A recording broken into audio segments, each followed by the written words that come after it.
नमस्कार सम्पूर्णलाई। तपाईहरु सम्पूर्णलाई आजको यस भिडियोमा स्वागत गर्न चाहे।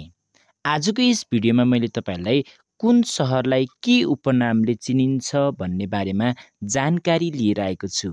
आशा छ तपाईहरुको लागि यो भिडियो एकदमै बेनिफिसियल हुनेछ र यस भिडियोलाई तपाईहरुले अन्तिमसम्म हेरेर साथ दिनुहुनेछ। हस् त तपाईहरु सम्पूर्णलाई आजको यस भिडियोमा जोड्न चाहन्छु।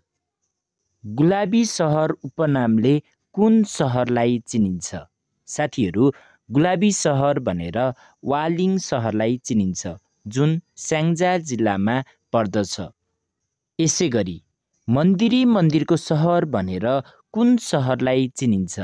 मन्दिरी मन्दिरको शहर भनेर काठमाडौँलाई चिनिन्छ। कला नगरी भनेर कुन शहरलाई चिनिन्छ? नेपालको कला नगरी भनेर ललितपुरलाई चिनिन्छ। जात्रा पर्वको शहर भनेर कुन शहरलाई चिनिन्छ? भक्तपुर। भक्तपुरलाई जात्रा पर्वको शहर भनेर चिनिन्छ। हरित शहर उपनामले कुन शहरलाई चिनिन्छ? हरित शहर उपनामले हेटौडालाई चिनिन्छ। सेल्फी शहर भन्नाले कुन शहरलाई चिनिन्छ? सेल्फी शहर भन्नाले धनकुटालाई चिनिन्छ। पोखरीको शहर भनेर कुन शहरलाई चिनिन्छ? पोखरीको शहर भनेर जनकपुरलाई चिनिन्छ।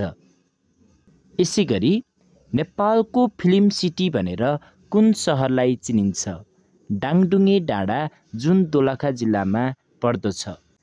साइकल सिटी भनेर कुन शहरलाई चिनिन्छ? साइकल सिटी भनेर धरान सुनसरीलाई चिनिन्छ। नेपालको पहिलो साइकल सिटी भनेको धरान हो। माटोको शहर भन्नाले कुन शहरलाई चिनिन्छ? माटोको शहर भन्नाले लोमान्थाङ मुस्ताङलाई चिनिन्छ।